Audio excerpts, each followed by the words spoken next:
Olá, meus irmãos. Que a graça e a paz do nosso Senhor esteja com cada um de nós, amém? Hoje nós vamos refletir um pouquinho sobre o tema Uma Igreja no Poder da Resistência. E para tanto nós vamos utilizar um texto que se encontra ali em Efésios, carta de Paulo aos Efésios. Nós vamos ler o capítulo 6, dos versos 10 ao 13. O texto, ele diz assim: Nos demais, meus irmãos, fortalecei-vos no Senhor e na força do seu poder. Revesti-vos de toda a armadura de Deus, para que possais estar firmes contra as astutas ciladas do diabo.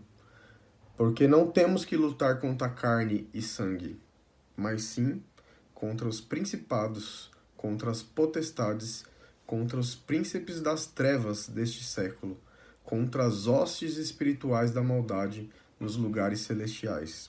Portanto, tomai toda a armadura de Deus, para que possais resistir no dia mau e, havendo feito tudo, ficar firmes. Bom, nós sabemos, que a igreja ela é atacada de todas as formas pelo inimigo. E diante dessa situação, diante desses ataques, nós temos que estar firmes e preparados para resistir. E nós temos que entender para tanto que o cristão ele sempre está em guerra. Não há trégua para o cristão. Nós sabemos que nós, como servos de Deus, nós vivemos em guerra. E essa guerra, ela ainda é mais difícil. Por quê? Porque nós não conseguimos, às vezes, enxergar o nosso inimigo. A palavra ali fala que porque não temos que lutar contra a carne e o sangue. Nós não enxergamos o nosso inimigo. Ele é espiritual. Então nós não podemos abaixar a guarda. Devemos ficar como? Sempre alertas e de prontidão. Numa guerra física, os inimigos usam todas as estratégias possíveis para subjugar o seu adversário, sejam elas até as mais sujas. Agora, mesmo nós não enxergamos isso, nós estamos numa guerra. E nós não podemos subestimar o nosso inimigo, porque ele é astuto. Ele utiliza os meios mais vis para atacar a igreja. Nós devemos também conhecer o nosso inimigo. Precisamos conhecer o nosso inimigo. Nossa luta não é contra carne nem sangue. Ou seja, as pessoas não são os nossos inimigos. Por mais que elas podem ser usadas para nos atingir, para nos difamar, para nos humilhar, nosso inimigo não são as pessoas. Paulo deixa isso bem claro no verso 11. Pessoas, elas agridem, machucam, matam, humilham, mentem. Ainda assim, essas pessoas não são o nosso inimigo. Nosso inimigo é muito maior do que simplesmente essas pessoas. Então nós não devemos simplesmente culpar pessoas e levantar uma verdadeira guerra contra homens, pois nossa guerra é muito maior. Enquanto estamos preocupados em lutar contra os nossos próprios semelhantes, o nosso verdadeiro inimigo, o diabo, ele está festejando e semeando cada vez mais a discórdia. Outra coisa que precisamos saber é que o inimigo ele virá com toda a sua força. O inimigo não brinca. Portanto, nós não devemos brincar de servir a Deus. Ele virá com todas as suas forças e com todas as estratégias mais maléficas possíveis. Numa guerra, nós não mandamos os homens mais fortes para os inimigos mais fracos. E nem os homens mais fracos para enfrentar inimigos mais fortes.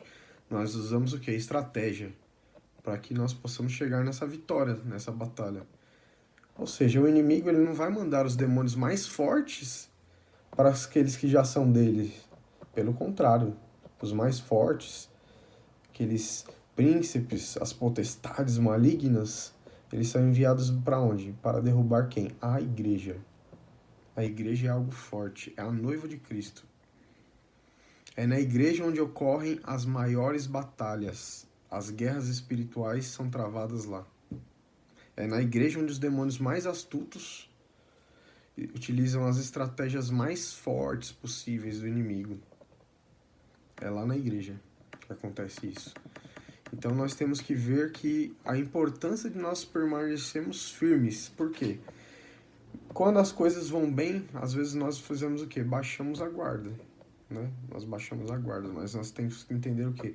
Precisamos continuar firmes e sem recuar.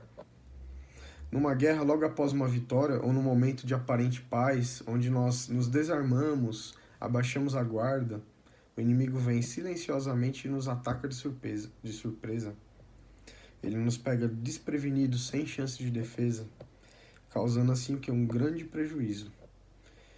Será que em algum momento nós abaixamos a guarda? Será que em algum momento nós passamos, só porque passamos por uma bonança, talvez, nós nos desarmamos, esquecemos que estamos numa guerra? Não abaixe a guarda, meu irmão. Permaneçam firmes e prontos. Outra coisa, precisamos o quê? Nos fortalecer no Senhor e no seu poder. Lá no verso 11, no verso 10 fala isso. Como nós podemos ser fortes nessa guerra? Como nós podemos enfrentar o quê? Esses inimigos invisíveis, que são bem mais fortes e inteligentes do que qualquer um de nós, qualquer ser humano. Numa guerra, um soldado sozinho nada pode fazer contra o inimigo. Por mais forte que seja esse soldado, ele não vai conseguir grandes êxitos. Mas quando esse soldado segue a ordem do seu comandante e aplica a estratégia que foi designada por ele, pelo comandante, a vitória fica atingível. Quando os soldados eles cumprem a estratégia do comandante. Nós, nessa guerra, não podemos fazer nada sozinho diante desse inimigo. Mas quando nós entendemos, né, que quem nos dá a força para vencer é o Senhor, a vitória é certa. Ele é quem nos fortalece, Ele é quem nos dá poder, Ele é quem nos dá estratégia para vencer. Nós não somos fortes em nós mesmos, mas Deus Todo-Poderoso, né? Nós temos o poder nele, porque Ele é o Deus Todo-Poderoso, Ele tem todo o poder, Ele é quem ressuscitou Jesus dentre os mortos, Ele é o Rei da Glória, o Senhor do Universo. É nele que nós somos fortes, não em nós mesmos. E o que nós precisamos para enfrentar essa batalha? Nós precisamos o quê? Nos revestir com toda a armadura de Deus. Nós não temos armas, nem ofensivas, nem defensivas, em nós mesmos. Nós não podemos vencer com a nossa sabedoria, com as nossas estratégias, com a nossa força, o nosso próprio poder, porque nós somos fracos, frágeis. Na guerra, os guerreiros ou soldados, eles não vão lutar de qualquer maneira. Antes, eles se revestem de algo que os ofereçam que alguma proteção para o corpo, para a cabeça, para os pés, porque se eles forem atingidos, né, pelo inimigo, eles não vão ser derrotados. Se nós estamos em guerra, nós precisamos da armadura, não apenas parte dela, mas de toda a armadura dada por Deus. Precisamos de proteção na nossa cabeça, no nosso coração, no nosso corpo, na nossa alma, nas nossas emoções. Nós precisamos de uma proteção plena e completa, ou seja, toda a armadura de Deus. Outra coisa, precisamos manter os nossos olhos espirituais abertos. Contra as ciladas do diabo, a Bíblia fala, ciladas. O que são ciladas? São armadilhas invisíveis, aquilo que a gente não vê, né? Ou seja, numa caçada, nós vamos caçar um animal. Nós queremos fazer uma cilada, uma armadilha para capturar esse animal, nós montamos o quê? Em algum lugar ou em alguma área onde ele não espera. Nós selecionamos o melhor lugar, a melhor armadilha, para que o animal não tenha chance de escapar. Então, nós precisamos o quê? O inimigo age da mesma maneira. Então, nós precisamos manter os nossos olhos espirituais bem abertos. Pedir a Deus o quê? Discernimento, para que Ele nos mostre as ciladas e as armadilhas do inimigo. Devemos tomar cuidado onde pisamos, olhar por quais caminhos nós estamos andando e prever, né? Prever que se tomarmos alguma direção diferente daquela que Deus tem para nós, poderemos cair o quê? Na armadilha. Irmãos, em quais caminhos nós temos andados? Andamos por onde? Por quais caminhos nós andamos? Contra quem nós estamos guerreando? Contra Satanás? ou contra pessoas. O inimigo ele tem se levantado fortemente contra a Igreja de Cristo. Ele utiliza ferramentas diversas, armas inusitadas. Ele cria laços onde nós nem imaginamos. E por vezes nós acabamos caindo. Sim, nós caímos. Nós caímos no laço do rancor, no laço da intriga, no laço da fofoca, no laço do orgulho. Mas o Senhor, através da sua palavra, ele nos mostra e nos faz saber que a nossa guerra não é contra pessoas, mas contra o inimigo das nossas almas. E quando nós decidimos obedecer a Cristo e nós nos revestimos da armadura de Deus, nós temos as armas certas para lutar contra o inimigo.